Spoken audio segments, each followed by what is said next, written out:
Hi, thank you for joining us at Mission Critical Water. We're here online today to discuss the severe stresses on our world's water resources. In this context, I will focus on the use of water in agriculture. Living in Europe or North America, it is easy to think that there is indeed water everywhere. But in too many parts of the world, there's not enough to actually drink or use to grow food. Addressing that problem has to be recognized as mission critical. The problem is becoming more acute, threatening more countries. About 80 countries are already suffering from water shortages. China and India, for instance, have a third of the world's population, but only 10% of the world's drinking water. In a world in which more than 900 million people suffer from hunger, water is precious.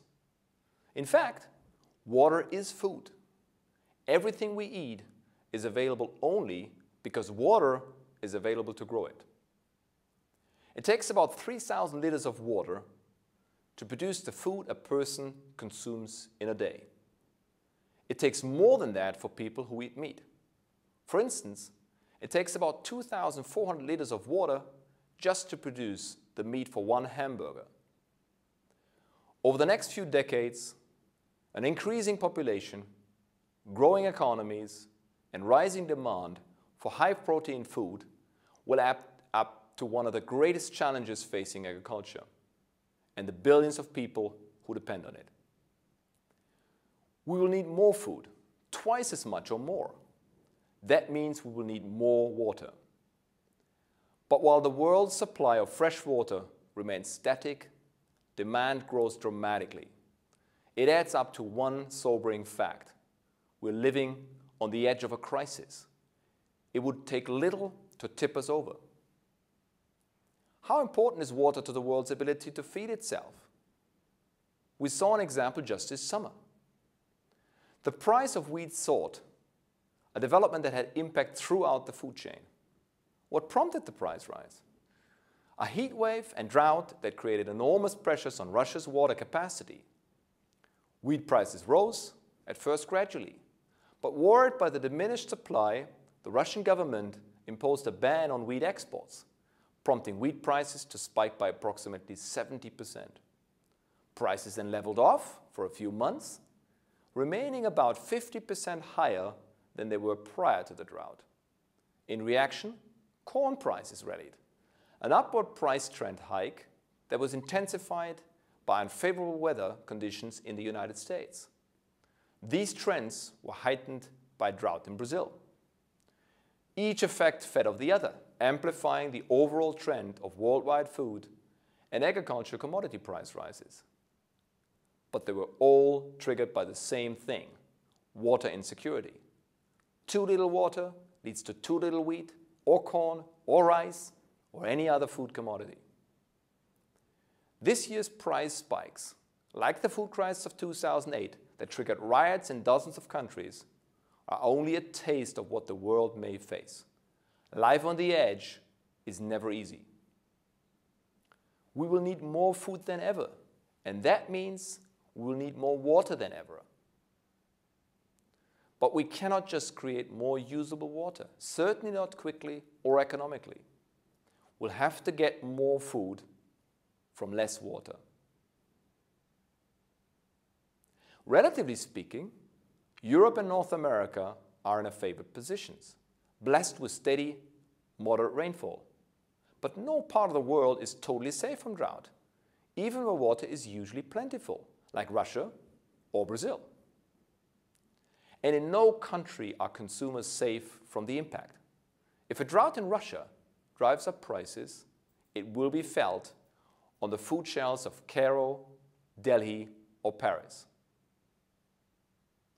Who stands to lose the most? The people who can afford it the least.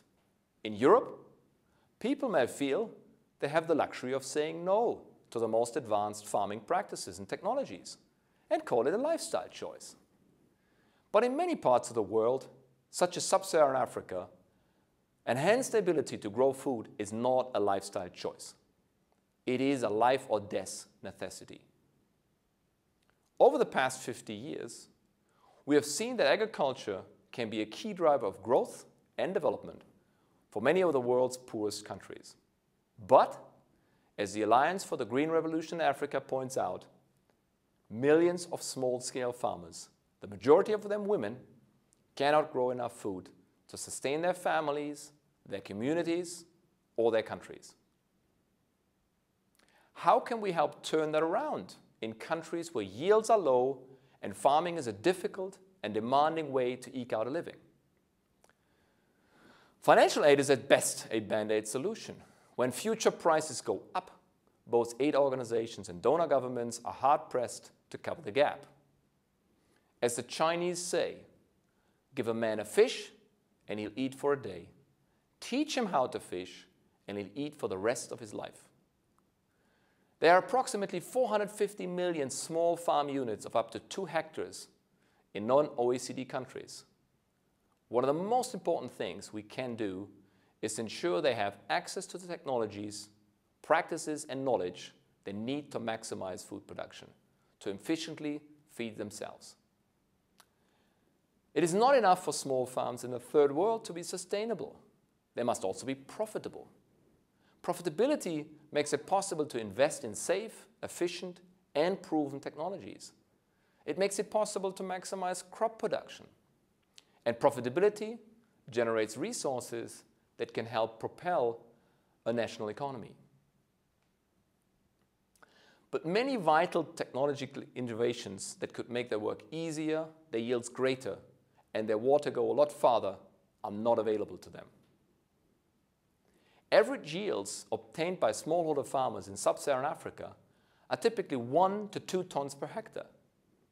Compare that to the 8 tons per hectare achieved on research plots in the same region.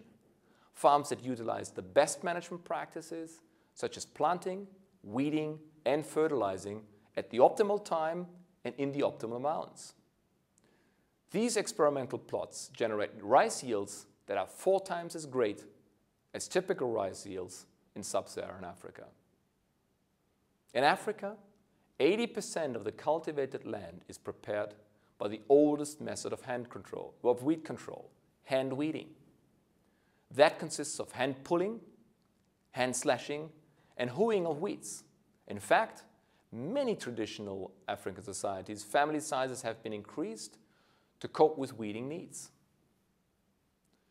It is easy to see the pain suffered by farmers using hand hoes and other unsophisticated weeding tools, as they often rise and stretch their backs.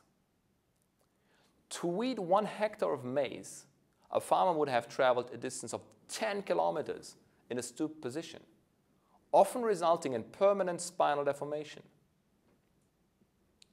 Weeding during the period following planting is such a challenge to smallholder farmers in Africa that it is the principal factor limiting farm size. In one study, 80% of farmers said that if weeds were less of a problem, they would increase the area of land they cultivate. We have the technologies that could make that possible. Just consider an assessment last year by the US National Academy of Sciences, identifying technologies that could benefit farmers in sub-Saharan Africa. The report pointed out that lightweight herbicide sprayers would transform agriculture in the region. And it noted that a woman can farm twice the area with far less drudgery using a herbicide sprayer than by hand weeding. And the yields are greater. A study 2 years ago of herbicide demonstration projects in Kenya and Malawi, coordinated by the CropLife Foundation, indicated that preventing yield loss through the use of herbicides could lead to the annual production of an additional 40 million tons of crops. A recent study in Kenya determined that chemical weeding was only 1/3 the cost of hand weeding. Is it fair that smallholders are to bear responsibility for producing the food we import without the technologies and practices that farmers in most of the developed world take for granted? And is it realistic to think that the world's farmers will be able to feed 9 billion people using the same technologies and methods that they use today to barely feed 6.8 billion people? We can increase production, but only if we make significant changes to the methods of production. We've done that before. The economist Indo Gocklany calculated that if the average yields of 1961 had still prevailed in 1998, agriculture would have required the plowing of 7.9 billion acres, more than twice as much land as is used for agriculture today. Growing twice as much food by 2050 with the same amount of fresh water we have now requires that we develop and use efficient practices and technologies that allow us to utilize water as efficiently as possible. Unquestionably, agricultural products must meet the highest safety standards. But that must be based on science. Otherwise, the tools that have been responsible for the productivity gain we have seen in agriculture will be lost, and new tools will never come to fruition. We cannot sacrifice the tools that can keep us from the edge. That includes better breeding and faster breeding, using the same technologies that breeders have used for some time, but doing it much more efficiently, supported by biology. It includes improving current breeding through genetic modification, improving seeds so that they can yield the same amount of crops using less water. It includes seed technology, such as coating seeds with chemicals from the outset to help them grow. And we must also employ better practices to keep the soil as wet and fertile as possible, minimizing its erosion by reducing the amount of plowing that's required. We've seen enormous benefits from no-till and low-till farming in much of the developed world. For instance, we have seen a 69% reduction in soil loss per bushel of corn produced in the United States. That is even more urgently needed in the developing world, where erosion and soil loss can quite literally mean starvation and destitution. Where no-till has been implemented in the developing world, we've seen impressive gains. In Ghana, for instance, farmers who practiced it reaped a 45% increase in maize yields. Some object to no-till because it demands the application of modern crop protection technologies. But farmers in Africa are certainly not the ones objecting.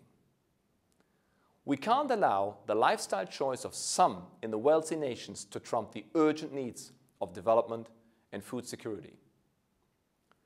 Ensuring the ability of emerging economies to efficiently grow food also must include comprehensive training and knowledge transfer.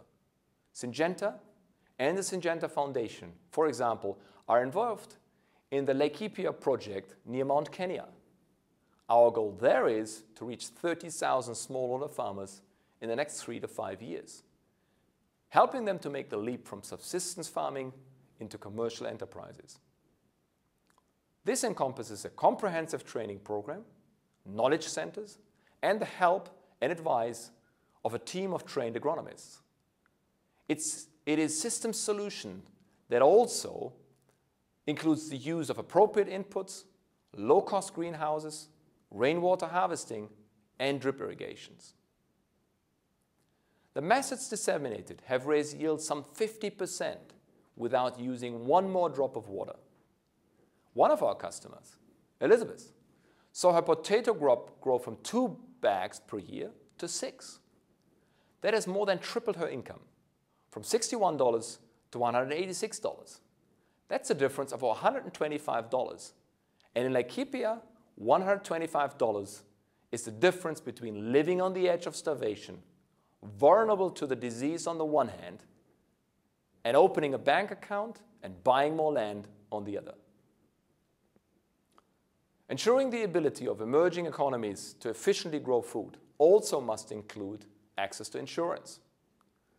In the first program of its kind, Syngenta and the Syngenta Foundation, together with the UAP insurance companies, Swiss Contact, and the Kenya Meteorological Department, have developed a pilot project in which payouts are triggered by a severe drought rather than a farmer having to prove crop or economic loss.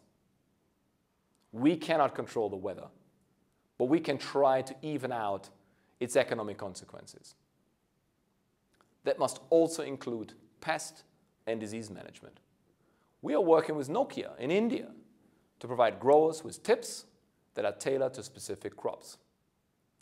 This is called Crop Advisories for Mobile. It deploys an easy-to-use, innovative graphical interface with hassle-free settings that work anywhere. Syngenta provides the information in terms of crop advisory tips around pests and diseases. We will be updating and expanding the program with increased availability to wherever Nokia products sell. When you're living on the edge, you do everything you can to build in more security.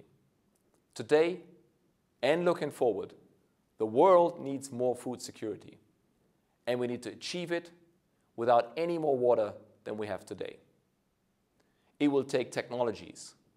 It will take modern agricultural methods. It will take up-to-date practices in underdeveloped economies. It will take partnerships between the public and private sectors. But we know we can do it.